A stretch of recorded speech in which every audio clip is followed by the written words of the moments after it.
Hello dear students, welcome back. ഈ വീഡിയോയിൽ നമ്മൾ ഡിസ്കസ് ചെയ്യുന്നത് ഈ വരുന്ന +2 ജോഗ്രഫി ബോർഡ് എക്സാമിന് ചോദിക്കാൻ ചാൻസ് ഉള്ള ഒരു 15 മാർക്സ് ക്വസ്റ്റ്യൻസ് ആണ്. 2 മാർക്കിൻ്റെ ഒരു 15 ചോദ്യങ്ങൾ നമ്മൾ ഈ വീഡിയോയിൽ ഡിസ്കസ് ചെയ്യും. പ്രീവിയസ് ഇയർ ക്വസ്റ്റ്യൻ പേപ്പേഴ്സിൽ റിപ്പീറ്റ് വന്നിട്ടുള്ള ക്വസ്റ്റ്യൻസ് ആണ് ഈ വീഡിയോയിൽ നമ്മൾ ഉൾപ്പെടുത്തിയിട്ടുള്ളത്. സോ എല്ലാവരും ഇതിൻ്റെ ചോദ്യങ്ങൾ നോട്ട് ഡൗൺ ചെയ്ത് ഇതിൻ്റെ ഉത്തരങ്ങൾ കണ്ടെത്തി പഠിക്കാൻ ശ്രമിക്കുക. ഫസ്റ്റ് ക്വസ്റ്റ്യൻ എന്ന് പറയുന്നത് write a short note on quaternary activities. ചതുർത്ഥ മേഖല പ്രവർത്തനങ്ങളെ പറ്റി കുറിപ്പെഴുതുക. 2 മാർക്സിന് ക്വാട്ടേണറി ആക്ടിവിറ്റീസ് എന്താണെന്ന് പഠിച്ചു വെച്ചേക്കുക. Second question is about balance of trade, വ്യാപാര മിച്ചം. ഓക്കെ, പോസിറ്റീവ് ബാലൻസ് ഓഫ് ട്രേഡും ഉണ്ട്, നെഗറ്റീവ് ബാലൻസ് ഓഫ് ട്രേഡും ഉണ്ട്. അനുകൂല വ്യാപാര മിച്ചവും പ്രതികൂല വ്യാപാര മിച്ചവും ഉണ്ട്. ജസ്റ്റ് ഒന്ന് പഠിച്ചു വെച്ചേക്കുക 2 മാർക്കിന്. അടുത്തത് കോമ്പണൻസ് ഓഫ് പോപ്പുലേഷൻ ചേഞ്ചിൽ ചോദിക്കുന്ന ഒരു ക്വസ്റ്റ്യൻ ആണ്. ക്രൂഡ് ബർത്ത് റേറ്റും ക്രൂഡ് ഡെത്ത് റേറ്റും, പ്രാകൃത ജനന നിരക്കും പ്രാകൃത മരണ നിരക്കും ചോദിച്ചിട്ടുണ്ട്. ഫോർമുലയൊക്കെ ഉണ്ട്, അതൊന്ന് വായിച്ച് പഠിച്ചു വെച്ചേക്കുക. അടുത്ത 4ാമത്തെ ചോദ്യം ബൈലാറ്ററൽ ആൻഡ് മൾട്ടിലാറ്ററൽ ട്രേഡ്. ഇത് ഇൻ്റർനാഷണൽ ട്രേഡിൻ്റെ 2 ടൈപ്സ് ആണ്. ടൈപ്സ് ഓഫ് ഇൻ്റർനാഷണൽ ട്രേഡ്, അതായത് അന്താരാഷ്ട്ര വ്യാപാരത്തിൻ്റെ വിവിധ തരങ്ങൾ എന്ന് ചോദിക്കാം, അല്ലെങ്കിൽ ഇങ്ങനെ ഡയറക്റ്റ് ആയിട്ട് ബൈലാറ്ററൽ ആൻഡ് മൾട്ടിലാറ്ററൽ, ഉഭയകക്ഷി വ്യാപാരവും ബഹുകക്ഷി വ്യാപാരവും എന്ന രീതിയിലും ചോദിക്കാം. നെക്സ്റ്റ് 5th ക്വസ്റ്റ്യൻ എന്ന് പറയുന്നത് 4 സ്ട്രീംസ് ഓഫ് ഇന്റേണൽ മൈഗ്രേഷൻ. ഇന്ത്യയിലെ ആന്തരിക കുടിയേറ്റത്തിൻ്റെ 4 ഗതികൾ. Rural to rural, rural to urban, urban to urban, urban to rural. Okay, ഗ്രാമീണ നഗരം, നഗര ഗ്രാമീണം, ഗ്രാമീണം ടു ഗ്രാമീണം, അതുപോലെ തന്നെ നഗരങ്ങളിൽ നിന്ന് നഗരങ്ങളിലേക്ക്. ഇതാണ് 4 സ്ട്രീമുകൾ.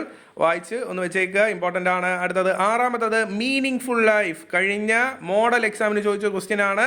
മീനിങ് ഫുൾ ലൈഫ് അല്ലെങ്കിൽ അർത്ഥവത്തായ ജീവിതം എന്ത് എന്നത്. ഇത് ഹ്യൂമൻ ഡെവലപ്മെന്റ്, മാനവ വികസനം എന്ന ചാപ്റ്ററിൽ നിന്നുള്ള ചോദ്യമാണ്. നമ്മുടെ ചാനലിൽ തന്നെ ചെയ്തിട്ടുള്ള last year model exam question paper workout വീഡിയോയിൽ ഇതിൻ്റെ ഉത്തരം വിശദീകരിക്കുന്നുണ്ട്. Next question types of mining, വിവിധ തരം ഖനന രീതികൾ. ഓപ്പൺ കാസ്റ്റ് മൈനിങ്ങും അണ്ടർഗ്രൗണ്ട് മൈനിങ്ങും ഉണ്ട്. തുറന്ന ഖനനവും അതുപോലെ തന്നെ ഭൂഗർഭ ഖനനവും. അതൊന്ന് വായിച്ചു വെച്ചേക്കുക.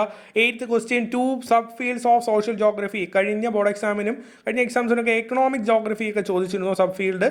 അതേപോലെ സബ് ഫീൽഡ് ചോദിക്കാൻ ചാൻസ് ഉള്ള ഒരു ക്വസ്റ്റ്യൻ സോഷ്യൽ ജോഗ്രഫിയാണ്. ഫസ്റ്റ് ചാപ്റ്ററിലെ ബ്രാഞ്ചസ് സബ് ബ്രാഞ്ചസ് ആ ഒരു ടോപ്പിക്കിൽ വരുന്നതാണ്. വായിച്ചു വെച്ചേക്കുക.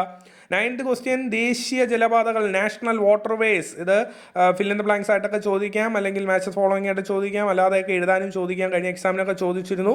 NW1 to NW5 വരെ ഉണ്ട്, അതൊന്ന് നോക്കി വെച്ചേക്കുക. 10th question advantages of non conventional energy sources. പാരമ്പര്യേതര ഊർജ്ജ സ്രോതസ്സുകളുടെ മേന്മകൾ സ്ഥിരമായി ചോദിക്കുന്ന ഒരു ക്വസ്റ്റ്യൻ ആണ്, പഠിച്ചു വെച്ചേക്കുക. 11th question ഹാംലെറ്റഡ് settlements. എന്താണ് ഹാംലെറ്റഡ് വാസസ്ഥലങ്ങൾ? ഹാംലെറ്റഡ് വാസസ്ഥലങ്ങളുടെ ഡെഫിനിഷൻ, അതിലെ എക്സാമ്പിൾസ് ഉണ്ട്, ഓരോ പേരുണ്ട്. അത് ഇന്ത്യയുടെ സെറ്റിൽമെന്റ്സ് എന്ന് പറഞ്ഞ ചാപ്റ്ററിൽ വരുന്നതാണ്. ഹ്യൂമൻ സെറ്റിൽമെന്റ്സ് പഠിച്ചു വെച്ചേക്കുക. And moving to next question 12th question types of farming, വിവിധ തരം കൃഷി രീതികൾ. ഇന്ത്യയുടെ അഗ്രികൾച്ചറൽ ചാപ്റ്ററിൽ വരുന്നതാണ്. ലാൻഡ് റിസോഴ്സസ് എന്ന് പറഞ്ഞ ചാപ്റ്ററിൽ വരുന്നതാണ്. ഇറിഗേറ്റീവ് ഫാമിംഗ് ഉണ്ട്, റെയിൻ ഫെഡ് ഫാമിംഗ് ഉണ്ട്, ജലസേചന കൃഷിയുമുണ്ട്, മഴയെ ആശ്രയിച്ചുള്ള കൃഷിയുണ്ട്. ഇവയ്ക്ക് രണ്ട് സബ് ടൈപ്സും വരുന്നുണ്ട്.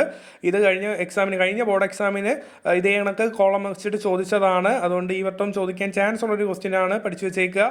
13th question approaches of human development, മാനവ വികസനത്തിന്റെ സമീപനങ്ങൾ. ഹ്യൂമൻ ഡെവലപ്മെന്റ് എന്ന ചാപ്റ്ററിലുള്ളതാണ്. 4 സമീപനങ്ങളാണ്, 4 അപ്രോച്ചസ് ആണുള്ളത്. അതുമായി ബന്ധപ്പെട്ട MCQ ക്വസ്റ്റ്യൻസും ചോദിക്കാറുണ്ട്, പഠിച്ചു വെച്ചേക്കുക. 14th ക്വസ്റ്റ്യൻ ട്രാൻസ് ഹ്യൂമൻസ് ഇല്ലാത്ത ഒരു ക്വസ്റ്റ്യൻ പേപ്പർ വളരെ വിരളമാണ്, എപ്പോഴും ചോദിക്കുന്ന ഒരു ചോദ്യമാണ്. അതുകൊണ്ട് ഈ വട്ടവും നമുക്ക് പ്രതീക്ഷിക്കാം 2 മാർക്കിന് ചോദിക്കാൻ ചാൻസ് ഉള്ള ഒരു ക്വസ്റ്റ്യൻ ആണ് transhumance. And finally last question push and pull factors of migration. കുടിയേറ്റത്തിൻ്റെ നിർബന്ധിത ഘടകങ്ങളും ആകർഷിക ഘടകങ്ങളും. ഇതിൻ്റെ എക്സാമ്പിൾസ് വെച്ച് തന്നെ പഠിക്കുക, പലപ്പോഴായിട്ട് ചോദിച്ചിട്ടുണ്ട്. ഇമ്പോർട്ടൻ്റ് ഏരിയ ആണ് മൈഗ്രേഷനിൽ നിന്നുള്ളത്. സോ ഇത്രയുമാണ് നമുക്ക് ചോദിക്കാൻ ചാൻസ് ഉള്ള 2 മാർക്സിൻ്റെ ക്വസ്റ്റ്യൻസ്. സോ എല്ലാവർക്കും ഉപകാരപ്പെടുമെന്ന് വിചാരിക്കുന്നു. താങ്ക്